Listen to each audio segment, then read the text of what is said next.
This is Nina Johnson with the National Center on Early Childhood Quality Assurance, and it's my pleasure to welcome you to this webinar on resources and tools for revising and aligning early childhood program standards. Our presentation is full of links to important resources, so we'll send the slides to everyone that registered. To be respectful of your time, the webinar is only an hour. It's only an hour. So we didn't build in much time for discussion. You can certainly pose questions in the chat box, and we'll try to get to those at the end, or you're always welcome to contact us afterwards as questions come up.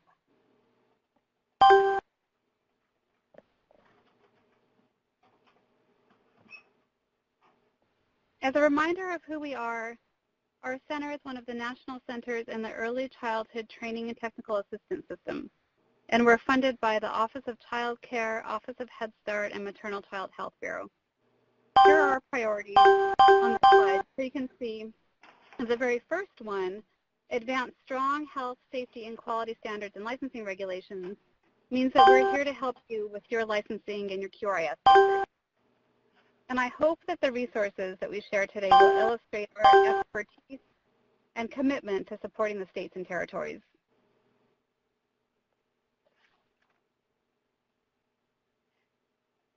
First, I'd like to introduce my colleague, Sherry Fisher, the Resource Development Manager. Hello, Hi, Sherry. Hi. Sherry is the Resource Development Manager at the Quality Assurance Center. Many of you know Sherry for her many years of conducting research on licensing. She's worked closely with NARA and on the licensing studies conducted every 2 to 3 years so that we can study trends over time. And she's the lead developer on most of the resources you'll see today. So today I'm going to take the role of a state licensing manager and ask Sherry for help in planning the revision of my state's requirements. And she'll respond by sharing the Quality Assurance Center resources. Of course, you can get more individualized technical assistance by contacting us. So here we go. So as you're all aware, there are many reasons that the early childhood program standards are revised. We came up, sorry, that was a lot of things at once. We came up with more than a dozen potential reasons. We wanted to focus just on 3 today. The first is incorporating new federal requirements or policy guidance. We know reauthorization has led to many states making changes to their licensing regulations, and that's why we created these resources and planned this webinar. The second is align with other program standards. As you all know, providers are participating in other programs that have their own standards. And so to encourage their participation and help streamline the early care system, it makes sense to use consistent terminology and make those standards as similar and non-contradictory as possible. And the third one we want to highlight is to reflect the type of care setting and be culturally and linguistically responsive. As the field changes and many of you will be monitoring license-exempt care for the first time, it's important to consider the setting and the demographics of the providers and families we're serving. The regulatory review process gives you an opportunity to share information with and gain input from diverse racial, ethnic, and cultural community representatives, including providers and families, and consider the language needs of those who are being reached. So Sherry, which resources, I'll say that again, which resources will be beneficial in helping to take on the process of revising regulations? Okay. Thank you, Nina. Let's just wait. I'm going to wait a couple of seconds to see if all of this has stopped. I apologize for this. One mistake we made was not having this turned off. So I'm going to give it a couple of seconds to see if the beeping stops. And we do have a question here about in the chat box. Yes, the slides will be available, as will a recording of the webinar. Okay, I think we may have. Oh. Wait another second. Okay.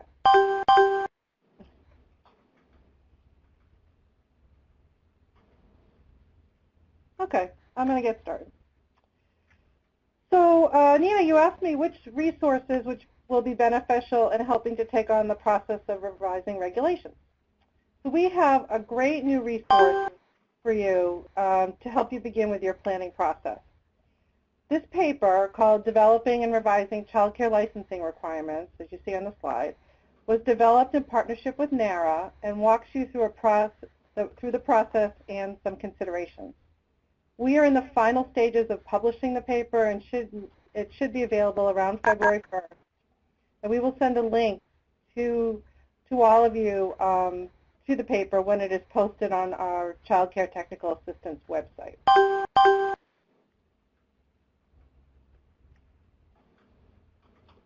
This is the table of contents of the brief of this paper about revising regulations.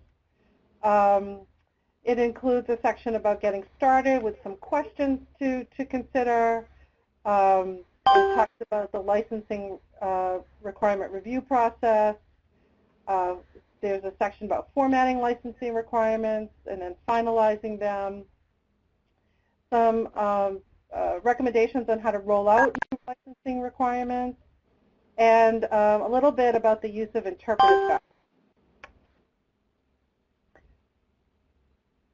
Our focus today is on the licensing requirement review process, which includes conducting research, forming a work group, and establishing review criteria. The paper provides recommendations in all these steps.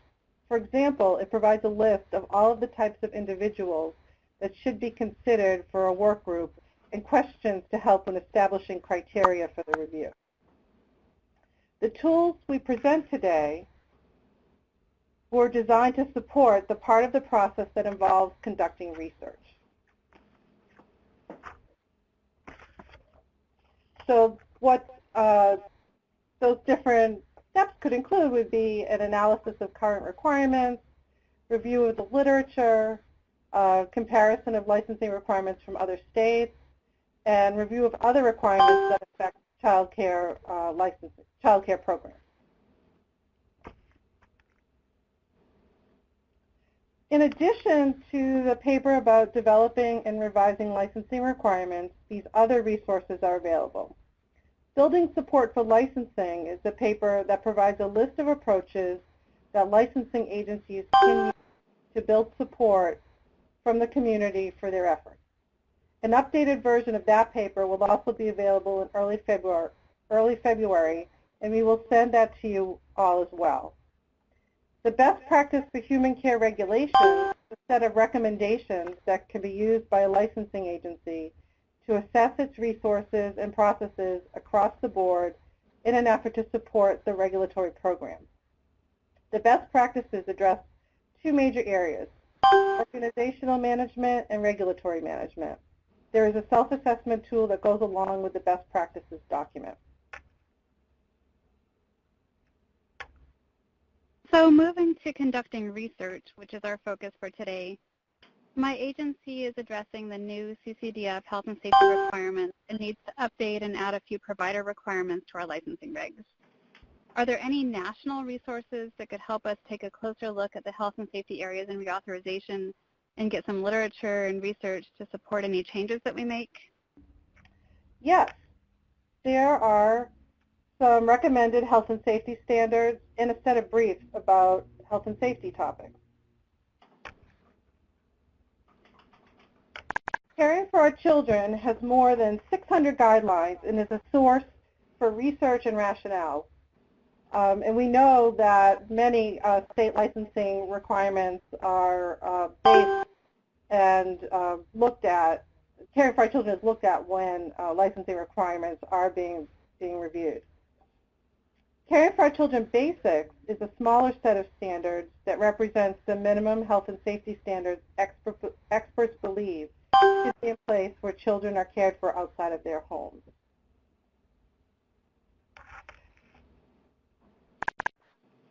The National Center on Early Childhood Quality Assurance is a set of briefs that can be used by licensing administrators and Child Care and Development Fund administrators as they consider revisions to state standards, license and license-exempt providers.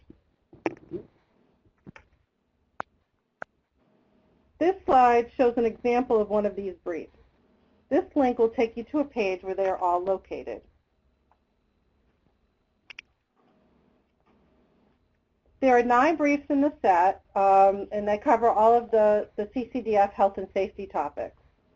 Each brief has these different sections, research and guidance on the topic, excerpts from Caring for Our Children Basics, links to the Caring for Our Children standards that apply to those topics, some trends from our child care licensing requirements, and examples of state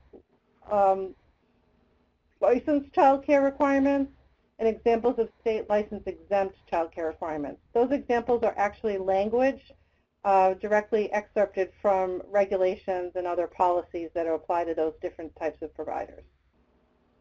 And some additional resources are included.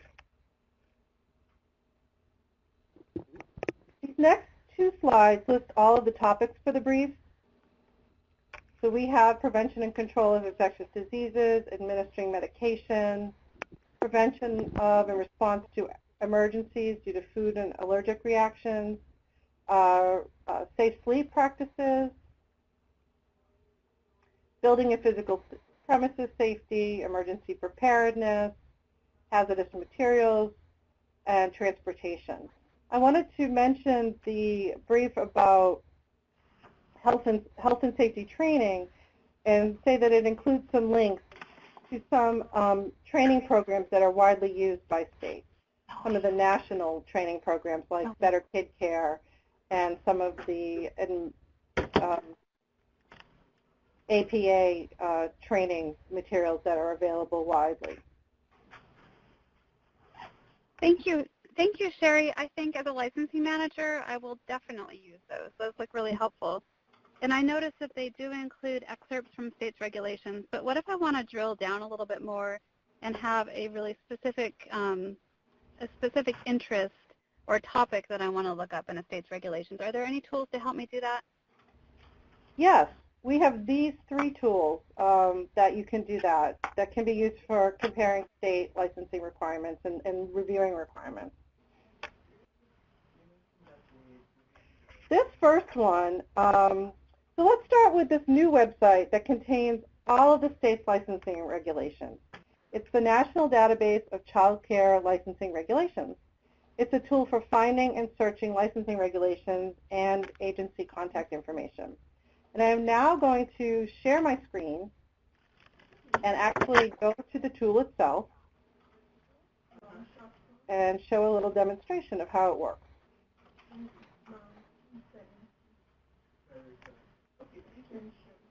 So you should all be seeing a screen that shows the database.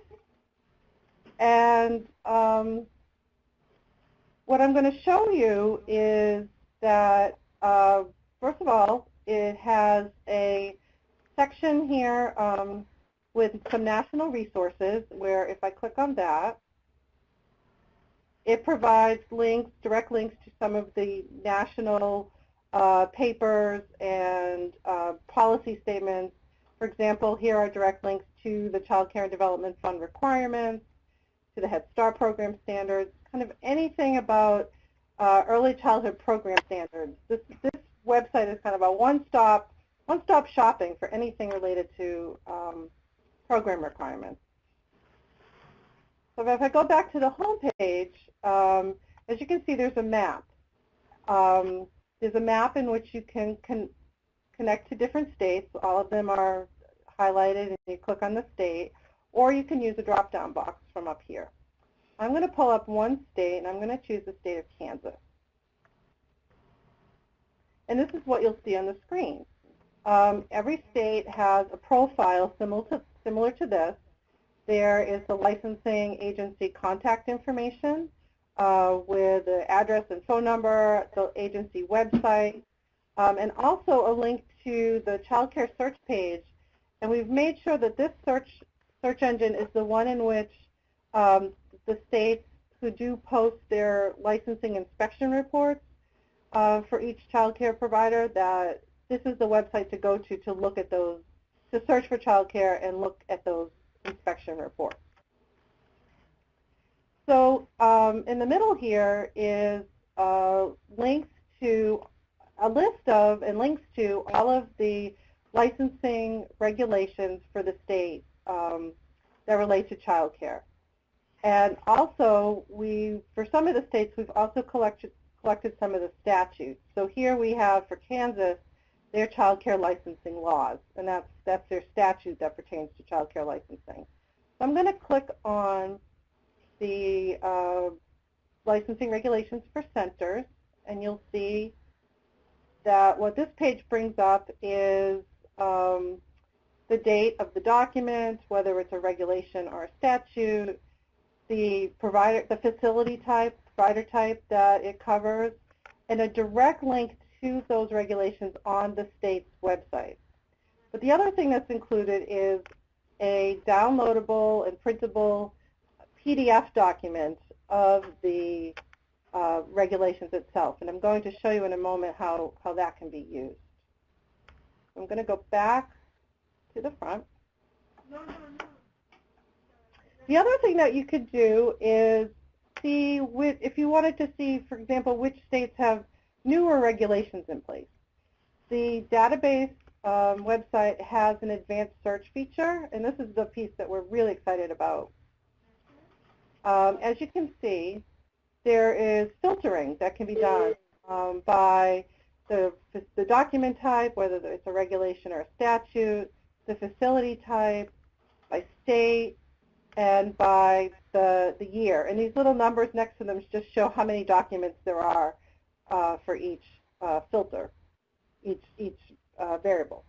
So I'm going to show, for example, I'm going to look at regulations, and I think I'll look at child care center regulations. And we want to know which states have regulations from 2016, and there are 21.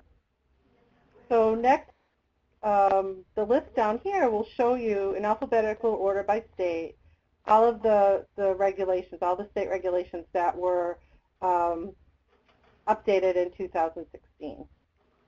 Only, I think there's 10 that show on a page, so you have to go down to the bottom to scroll through and get to all of the results. But that's basically how that works. So you may want to look at regulations on a particular topic. Nina, is there a topic you'd want me to look at? Yeah, and I just have to say, that's very cool. I'm excited about that. Yeah. How about responding to children's food allergies? Because this is an area where my state doesn't have any requirements. Okay. So I'm going to do a keyword search. I reset the filtering, and I'm going to go into the search box and type in food allergies and hit apply. And as you can see, it shows that there are 42 regulations where the phrase food allergy appears, and they are listed in alphabetical order by the state. So I think I want to narrow that down and just look at one state. I'm going to look at Delaware, just as an example. They have, it showed that there were 3 documents that address food allergies. And I'm going to look at their child care, early care and education, and school-age center regulations. And this is where the PDF document comes into play. I'm going to click on that. And there's a search feature that's attached to the PDF. And type in food allergies here. Search. And it'll show you here on the side and within the document all the places where food allergies appear in the regulation.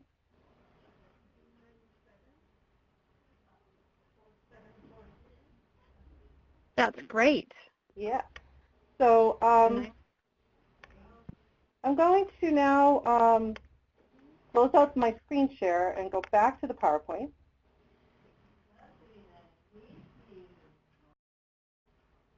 And talk about our reports on trends. Trends in licensing regulations and policies that were done in 2014. We work collaboratively with NARA to do periodic licensing studies, and the last one that we did was in 2014. And they include a compilation of requirements from regulations and an analysis of a survey that NARA sends out to all of the licensing agencies across the country. I'm sure some of you on this call have filled out that survey. And what we've done is published a set of research briefs, one by each type of facility, that includes a look at how many states have requirements in certain areas. The topics covered include supervision of children, ratios and group size, health requirements, staff qualifications and training, and many, many licensing policies like frequency of inspections, qualifications for licensing staff, and enforcement tools. So Sherry, I have a question. Okay. Where have you seen the most change over the years? In terms of the most change, after many years of doing these studies, I'd say that the requirement with the most changes has been in safe sleep. We started tracking that in 2005, and 24 states required centers to place infants on their backs to sleep at that time. So that was about half the country. Now, in 2014, we found that number was 47 states. And that has consistently been the requirement that has increased over the different years that we've done a study.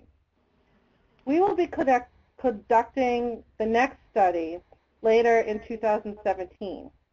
The 2014 study was done before CCDF reauthorization was passed and has provided a really good baseline of where states are at that time.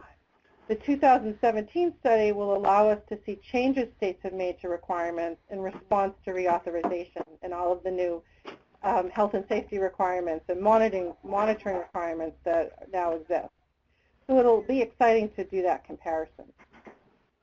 We have another tool called Data Explorer that includes some 50 state level data from the 2014 trends.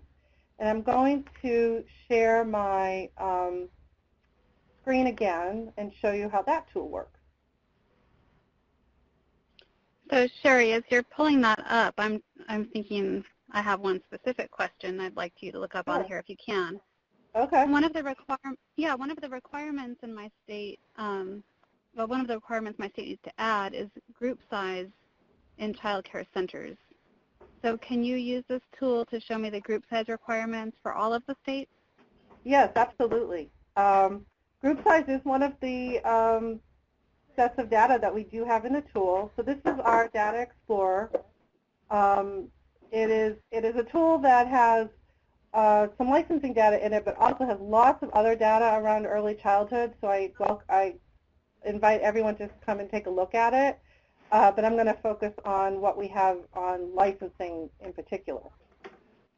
So I want to look at all of the states, so I can select all. There's also the option of just selecting one or two states. You can select states that are in your region or neighboring states. But I'm going to select them all.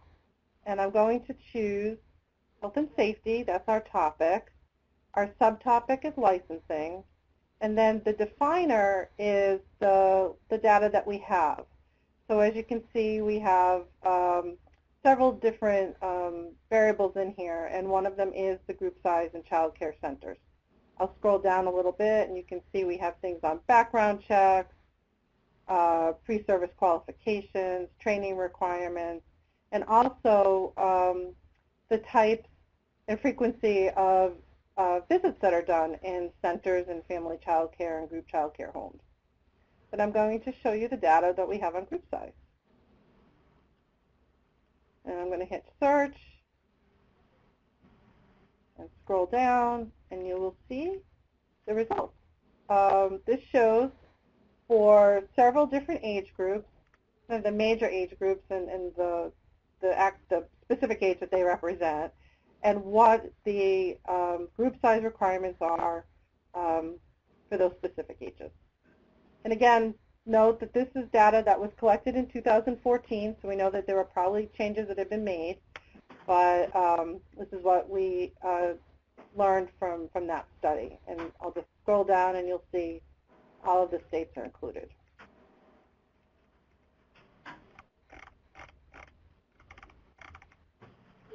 That is very helpful. Thank you. You're welcome. And I also want to see how my state's requirements compare to other national standards. So I'm wondering, what do some of the national standards say about food allergies? Okay. Let's go back to the PowerPoint for a moment. And so to do that, we have a couple of tools.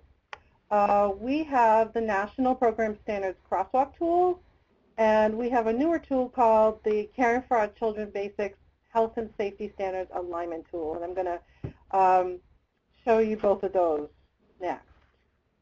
I'm going to go back to sharing my screen and pull up the crosswalk tool. This tool has been around for a couple years, so I hope folks have had a chance to check it out. If you haven't, I'll show you just a little bit about how it works. This is the login screen. It requires that for use that you register for an account, but it's just a simple email and password that you set up. And there's instructions that can be gotten from here. But I'm going to go ahead and do a search since you asked to log in. So you wanted to know about food allergies. So the way the crosswalk tool is set up is that there are these 10 high-level topic areas, and nutrition is one of them. And within those 10 topic areas are several subtopics. I'm going to open up health and safety, for example, and show you all the many different subtopics that we have in here. But we're going to focus on food allergies. So under nutrition, we have we already have a subtopic about allergies. So I'm going to select the topics and then click on this button. Now, one thing that this tool has that I think really makes it very helpful is this is the list here of all of the different sets of standards that are in the crosswalk tool.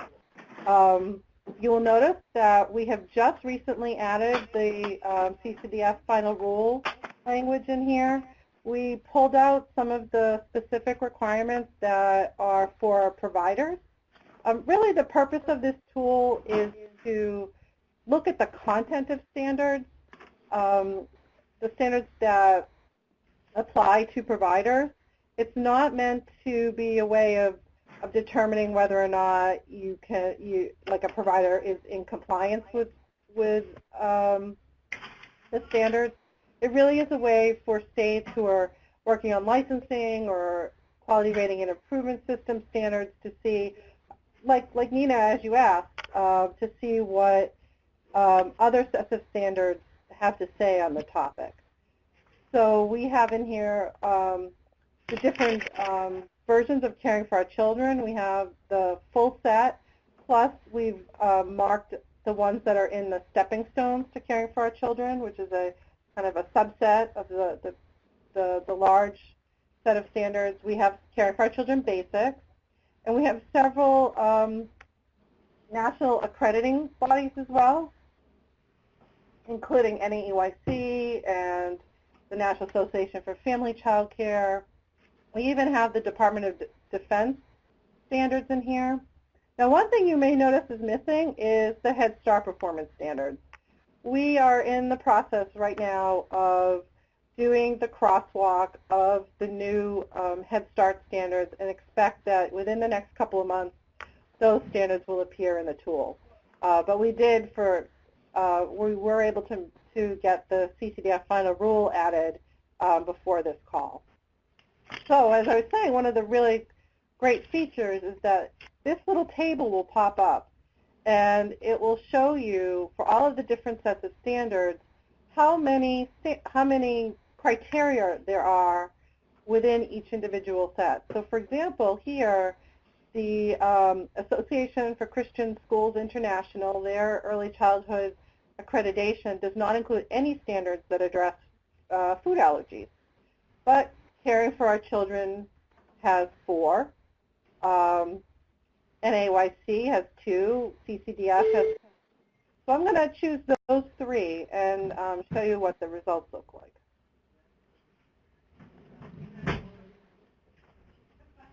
Anyway. Actually, I'm going to choose Caring for Our Children Basics, not the full Caring for Our Children.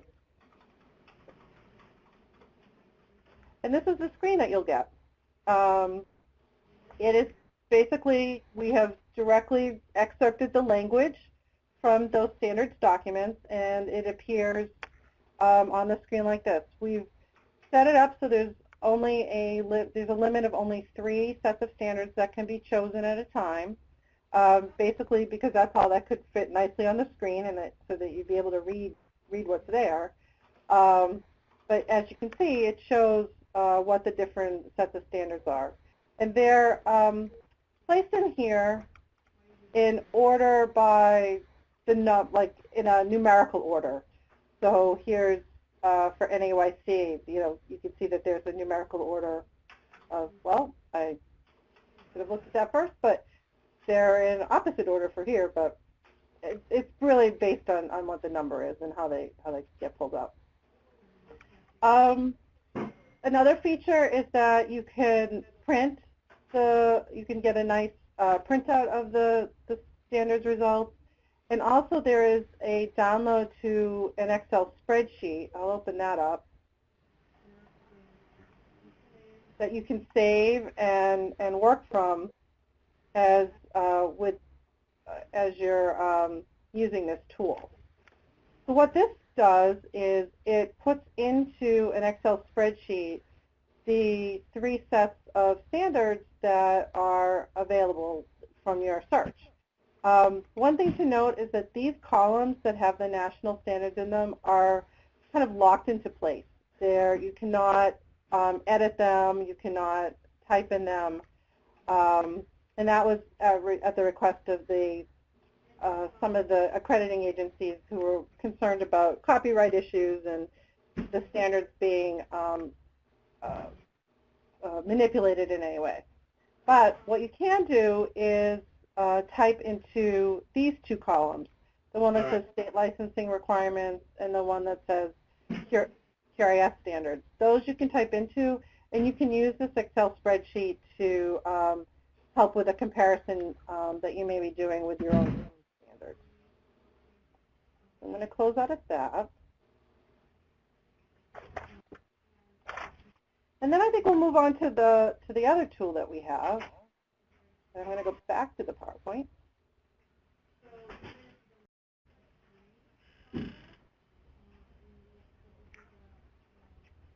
So the next tool we have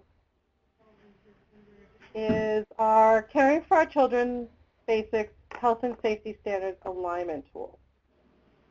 And this is the website link to take you to that tool.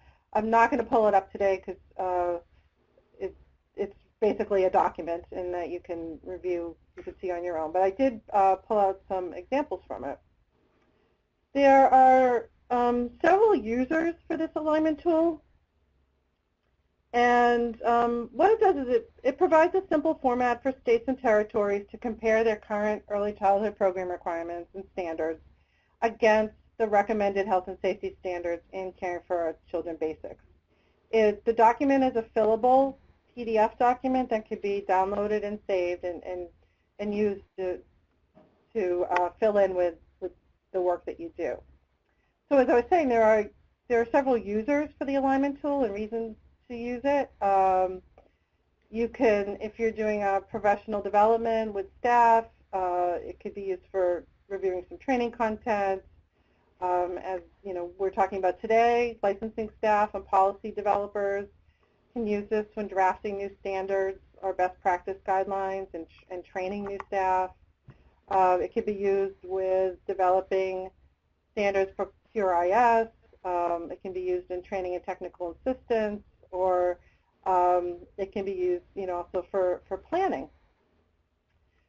So just to give you a sense of how it works, in the tool, all of the Caring for Our Children's basic standards, which there are about 66 of those, the language of them is included in the tool. And for example, this is the one that's about first aid and CPR training for staff.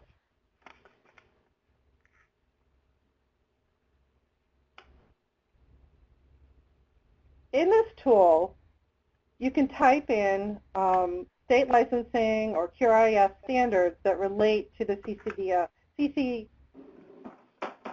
Caring for Our Children basic standards.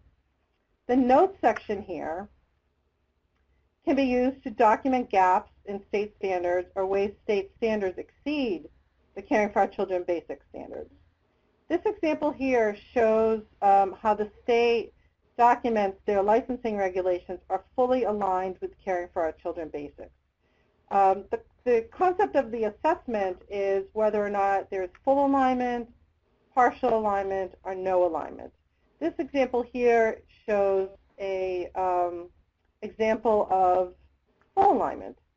So the state standard reads, all caregivers must with direct care responsibilities must have current certification in pediatric CPR and documentation of current training in pediatric first aid. And training records must be on file at the operation and available for review upon request. So it shows here in the notes that these elements are found in both Caring for Our Children basics and in the state standards, which that it applies to all persons who provide direct care and requires pediatric first aid and pediatric CPR, and that the training must be current and documentation must be at the facility. So that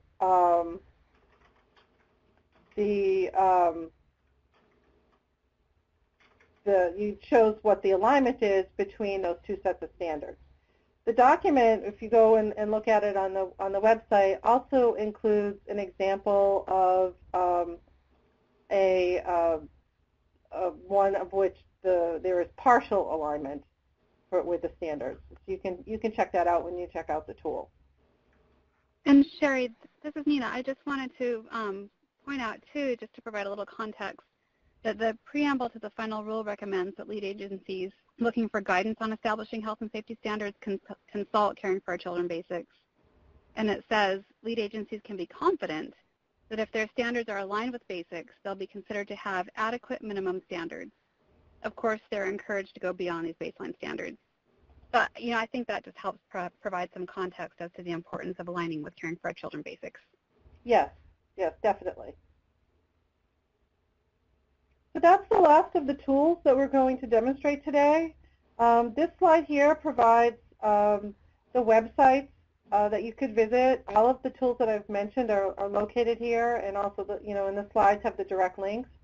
But we have the Child Care Training and Technical Assistance website, which includes our Early Childhood Quality Assurance Center, but also all of the other centers in the child care TA system have pages on there.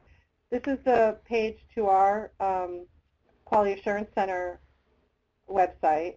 And then, of course, if you have questions about resources or technical assistance, you can contact either Nina or I to ask additional questions. Thank you, Sherry. That is incredibly helpful, both as a licensing manager and a TA provider. Yes. There are a couple of questions that came in the chat box, and I see there may be some more coming in now as well. One of them was about the Caring for Our Children Basics Alignment tool that you just went over. I think this one was from Tammy. She asked if this could serve as a self-monitoring tool. And Tammy, if you want to elaborate on that, feel free to type into the chat box. But does that kind of make sense to you, Sherry? Yeah, it probably could. I mean, we do have a little bit of time, so why don't I open up that document. And since we do have a little extra time, I will open it up and share my screen.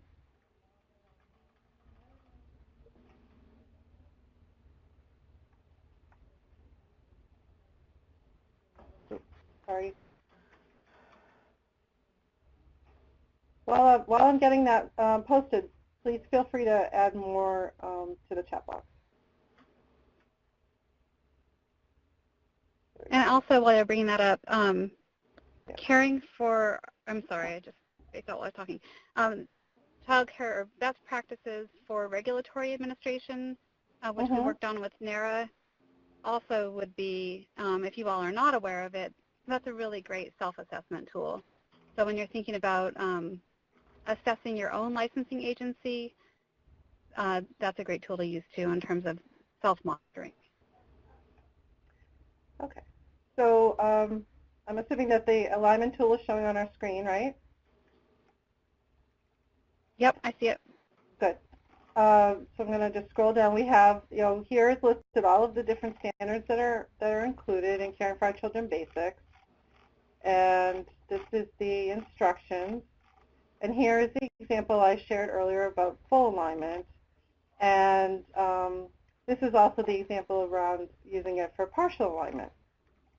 And then there's also one here, an example of no alignment that you could take a look at. But I'm just going to scroll down and show you how it's set up.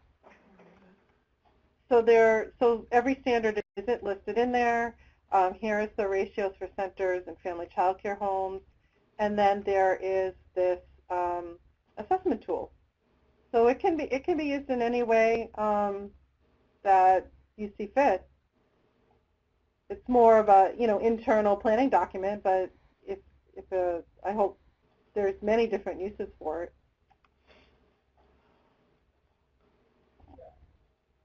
And then I think we have a couple other questions in the chat box. Okay. When you pull it back up. I'm actually not able to see them anymore for some reason, so there they are. One of the questions says, the update only shows individual regulations that have been updated, not the entire set of regulations. And so I assume that's referring to the regulation database. Can you respond to that? Sure. It is the full. It's the date of the full set of regulations. That's what the date reflects.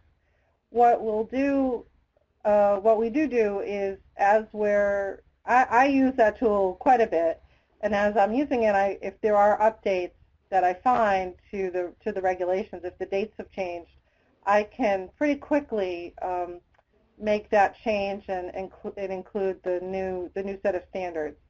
But twice a year, probably I'd like to start this in February, we're going to do a full link check and review to see if any states have made any other changes to their regulations, and then make that change in the database. But it does reflect the date of the whole document. It's really difficult to show what specific changes have been made in a set of regulations, but that's kind of what our licensing studies do. While we do it on every couple of years, we are able to track what the changes are and what the trends are in terms of where states are making updates to their requirements.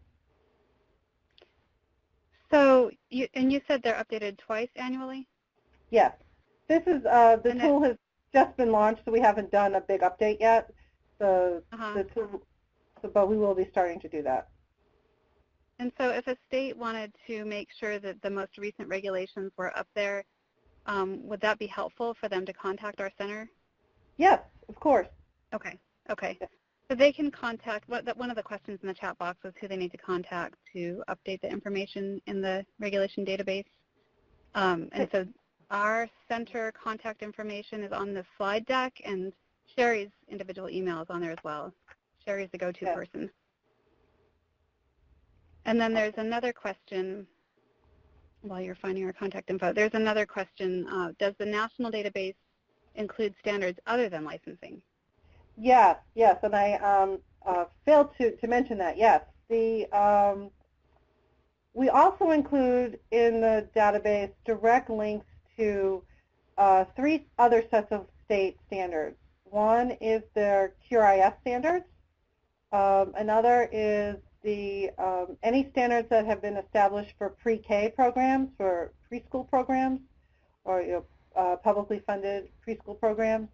And the other is sets of standards that apply for the Child Care and Development Fund program. There are, states do have separate sets of standards that apply to those. For right now, the database only has just direct links to those standards for the states. I think one thing that we may explore as an enhancement is to include those as well in the search function, but that's something for down the road for us to explore. Well, it's always nice to know that there's room for improvement, I think. Oh, yeah. Yeah, it's great, but there's so much potential. Yeah. We do have a question about the slides being available. I think that, will they be emailed out to everyone who registered, and then will they also be available on the website? Yes, they will, as Okay. well as the recording. That's great. And then we have one final comment. As a former state licensing administrator, I'm amazed at the resources currently available to licensors as they update their regulations. I'm envious. Well, that's great to hear, but I'm so sorry that they couldn't benefit you before. She said, I wish I had this resource at that time. Thanks for sharing this info in a single source. So that's great feedback. Thank you very much. So as you create new requirements or revise existing ones, we hope you'll use these tools and resources. Our center can demonstrate tools and help you with research and facilitate peer-to-peers too. And before you leave, we're going to ask you to respond to 3 polling questions. So if you can hang tight for just a couple more minutes, we're pulling those up on the screen. As you're filling those out, we just want you to know how much we appreciate you taking the time to participate. And we hope you all have a really nice afternoon and evening. Thank you. Thank you.